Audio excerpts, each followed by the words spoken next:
J'accueille Akhenaton.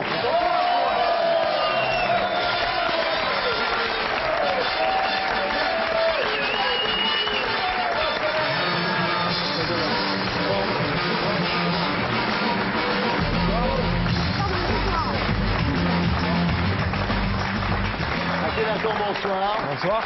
Vous connaissez tout le monde là? Oui, à peu près, oui. À peu près. Alors vous avez 32 ans, vous êtes marseillais, auteur, compositeur, producteur, leader du groupe Aya, mais aussi d'autres disques en solo, sous votre nom propre. Alors vous sortez un deuxième album, qui est votre deuxième album solo chez Hostile. C'est comment on fait, hein? Comment? J'ai un problème au bras, là. J'ai Ah bon? un problème de poids. Allez-y, je vous laisse faire, c'est carrément... C'est comment on fait? Comment? Avec les petites mains comme ça. Ah non, je passe. Tant pis. Ah non. Mais non.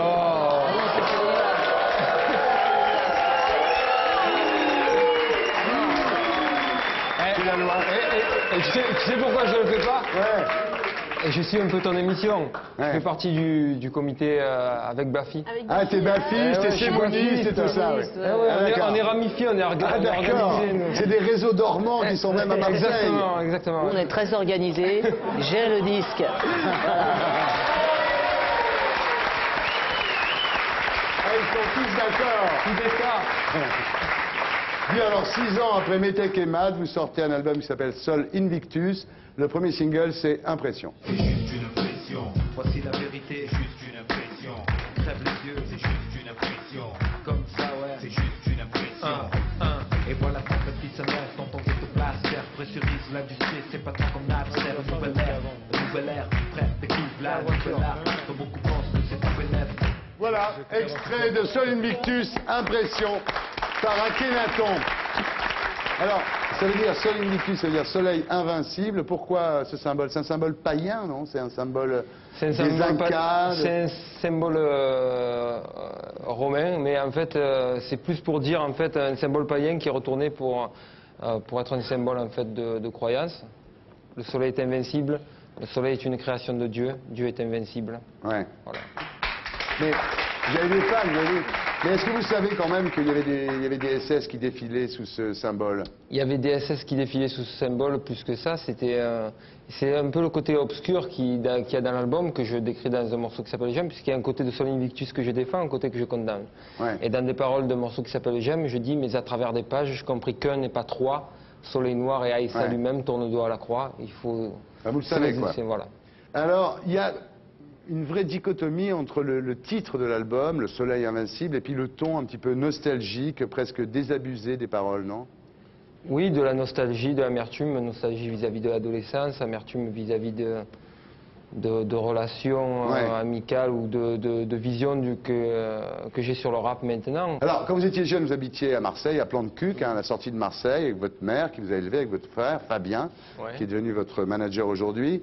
Et à l'époque, vous appeliez encore Philippe Fragione, parce que vous êtes petit-fils d'immigrés napolitains, calabrais. Il y a une chanson dans l'album qui s'appelle... Hein, ouais. Il y a une chanson qui s'appelle Paese. Ouais, Paese. Paese. Ouais, qui parle de ça, quoi. Le pays. Alors, votre mère, employée EDF, divorcée, militante syndicaliste CGT. Et vous, CGT, ouais, CGT. moi je me rappelle parce que c'était quand même folklorique. Elle faisait des manifs avec les haut-parleurs?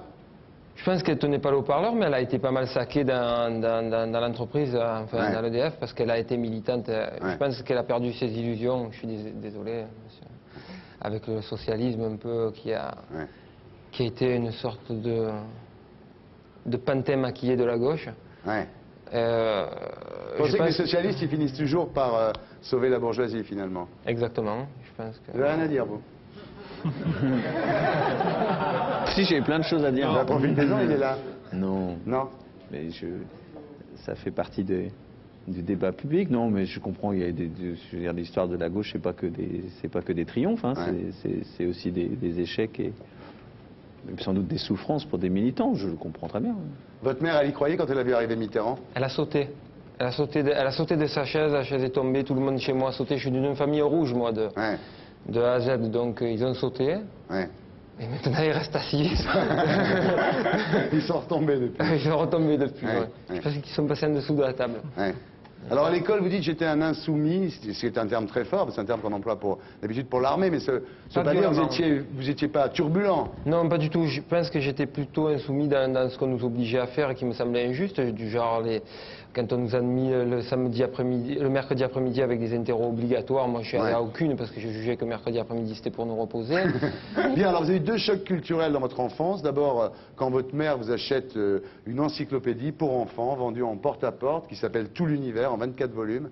Ça c'est le choc. Vous découvrez les dinosaures d'abord. Ouais, et puis après vous découvrez l'Égypte ancienne, c'est d'où Akhenaton d'ailleurs. Toutes les civilisations antiques d'ailleurs, cette encyclopédie était drôlement bien faite puisque pour les enfants il y avait beaucoup d'images et je ne sais pas si c'est du fait un peu de la période de la séparation de mes parents, je l'ai lu du 1er au 24e volume en entier. Ouais. Et donc là vous flashez sur Akhenaton, serviteur du disque solaire, qui était en fait un pharaon, l'époux de Néfertiti. Tu veux pas apprendre? Pardon? Tu veux pas apprendre un truc? Si, bien évidemment. Akhenaton. Je trouve ça non mais Akhenaton, c'est passionnant. C'est le premier qui a introduit le culte monothéiste en Égypte. Et pourquoi tous les trucs intelligents, tout le monde s'adresse à moi? C'est bizarre. Tu es largement agressé ce soir. Ah ouais, mais c'est vrai. Alors, lui a succédé, Élie, Toutankhamon. Merde, c'est pas vrai. C'est le cours, c'est magistral carrément. Qui lui alors, parce que le pays s'était un peu délité avec Akhenaton, il faut dire la vérité. Et donc Toutankhamon, vous pouvez sortir tout le monde là, parce que ça me... il a tout repris en main, Toutankhamon. Oui, enfin sous l'impulsion du clergé de Thèbes, ouais. Du clergé de Thèbes, absolument. Ouais. C'est pour le service public, ça, tu vois, Michel, on apprend des trucs quand même. Attention, le 2 risque de basculer en 5, là, d'un coup. Alors, premier choc culturel, donc on l'a dit, c'est tout l'univers. Deuxième choc culturel, quelques années plus tard, vous découvrez le rap en écoutant une émission qui s'appelle Starting Black sur Radio Star. Vous avez 13 ans, c'est en 81 justement. Et la radio est installée sur les hauteurs de Marseille, dans une bergerie, sur les hauteurs de Marseille, et vous l'avez racheté. Aujourd'hui, vous avez installé votre studio dedans, quoi. Ouais, c'est bien, la boucle est bouclée, quoi. La boucle est bouclée, on a nos bureaux, nos studios dans ce lieu-là. Chose qui est magique, parce que c'est carrément les émissions qui m'ont mis dans cette musique qui était émise de ce lieu-là. C'est un lieu mythique, puisque carrément, Coluche y a annoncé le début des Restaurants du Cœur, il y a Madonna qui est venue, donc c'est un lieu chargé d'histoire, même si c'est une bergerie. Alors, enfance à Marseille, enfance assez chaude, dans un quartier assez chaud. Un jour, il y a un mec qui dit à un de vos copains, tu ressembles à Fernandel. C'est vrai ça? Ouais. Le mec, il est monté, il a pris un fusil, il est redescendu, il l'a tué quand même. Ouais. Non mais... Il a tué Fernandel. Il a tué. On m'appelle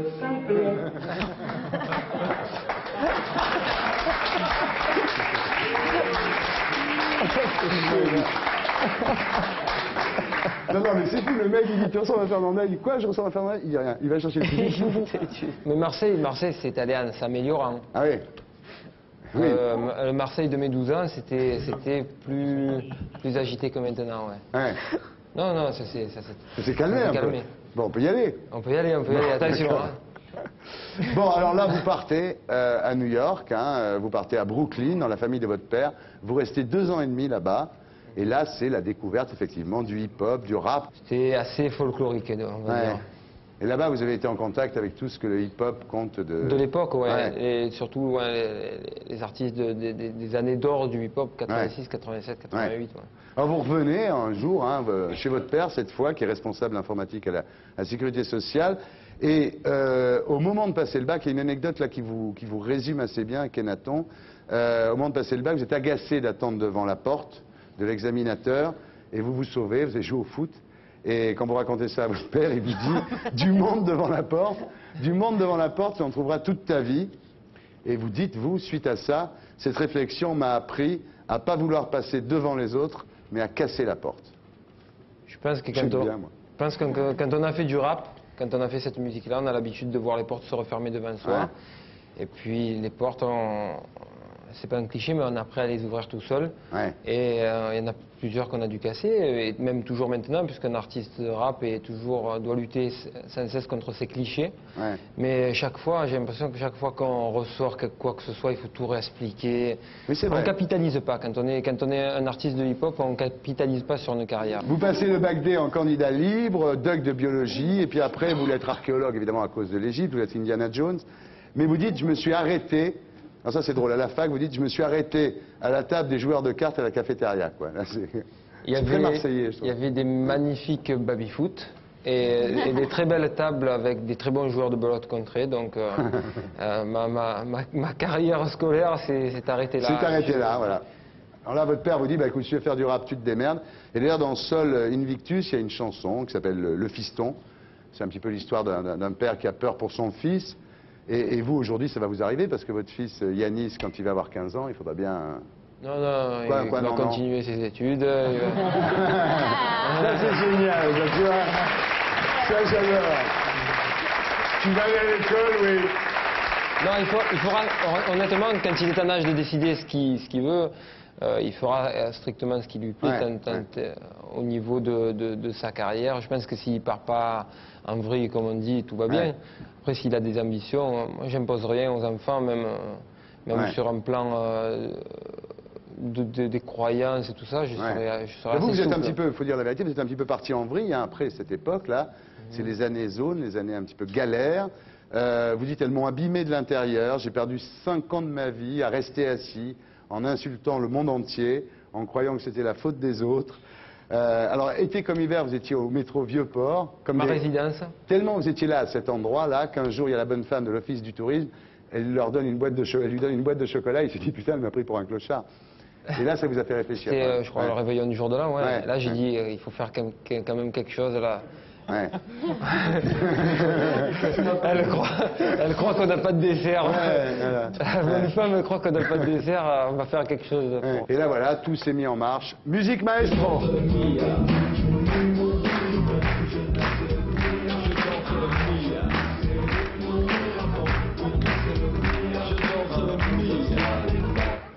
Tu reconnais bien le style des bad boys. Vraiment fatigué, on est né sous le soleil. Tu reconnais bien le style des bad boys. Chaque jour que je fais à quoi j'ai encore sommeil. Tu reconnais bien le style des bad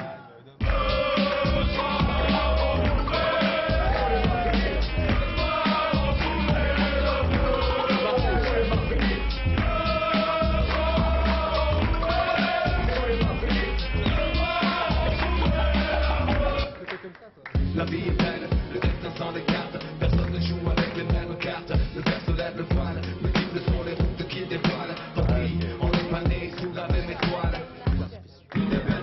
Que tous ces chiens crient viva sentenza. Le mal qui nous berce, nous Ah ouais, là, Independence, ça, je veux voir quand ils sont passés aux Victoires de la musique, c'est trop fort. Serge, s'il te plaît. Magnéto, Serge. Le recueil de notre juste lutte si Dieu l'a voulu. Édifiant. Et nous, bien. Independenza. Rempli de sacrifices là. Independenza.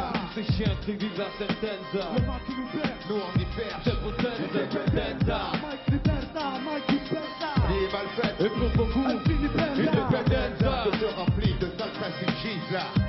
L'argent persiste, j'ai mis là. L'indifférence prie, les conséquences qui défilent mes filles, l'insouciance lit. Marche by night, Mike Branchi sépare pas d'impôts, sur Biton Mock, sur Orbis, c'est les criminels. C'est pas un scoop. Independenta pour nous, trop pour complet, propagande plastique dans les foyers nucléaires. Voilà, c'était Independenza, aux Victoires de la musique sur France 2, à 20h30. On n'est plus jamais revenu.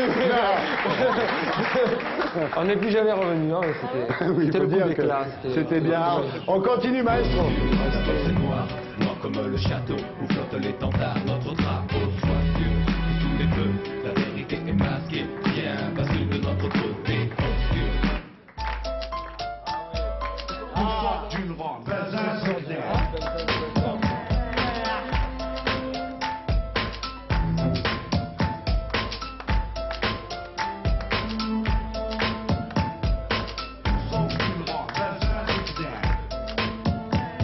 Voilà, ça c'est Belzun's Breakdown, la musique du film Comme un aimant.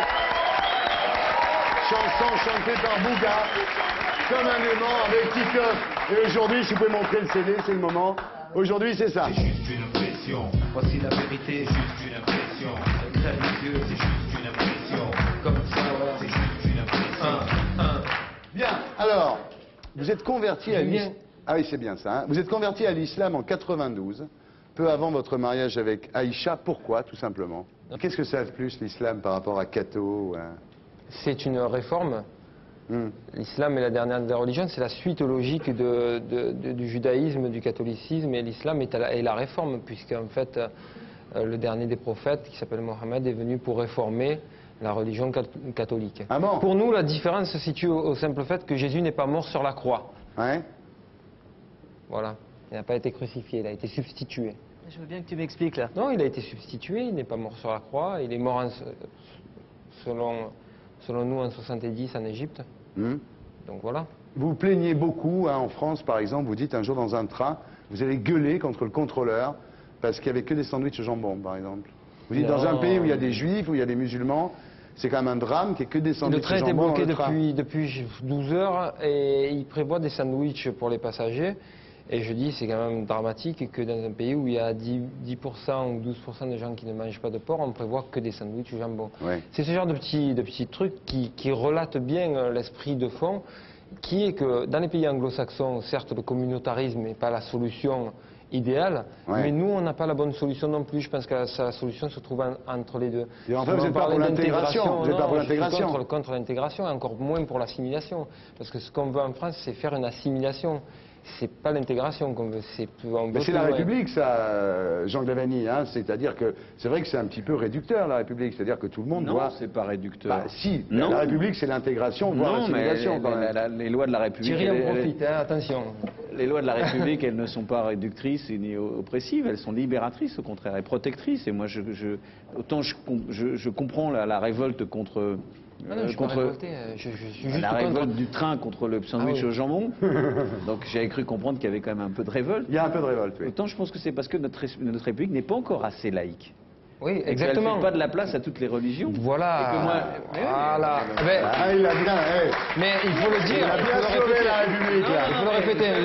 Je vais aller au bout de mon raisonnement. Moi, je considère qu'une République qui ne permet pas à 12% des siens de pratiquer leur religion au grand jour, qui les oblige à le faire dans des caves ou dans des hangars. C'est exactement ce qu'il dit. Et ben c'est pour ça que je suis pour qu'on construise des mosquées, y compris à Paris. Et non, mais c'est voilà, c'est exactement ce que je dis. Après, il ne faut pas s'étonner que ceux qui sont frustrés se révoltent ou le fassent d'une manière violente. Et la vraie laïcité, c'est pas d'empêcher de croire, c'est de permettre à tout le monde de croire en liberté et en tolérance. C'est pour ça que je dis dans le même truc, en Irak, quand les Américains ont décidé l'embargo, il aurait été bien plus fort de donner à manger à la population avec des gros sacs avec marqué USA dessus. Ouais. Et les gens se seraient plus facilement retournés contre le régime. Là, c'est raté, là. Merci, Akhenaton. Tu peux les montrer le bise. Akhenaton, au revoir, je vous salue. Merci beaucoup. Voilà, à bientôt et bravo. Merci.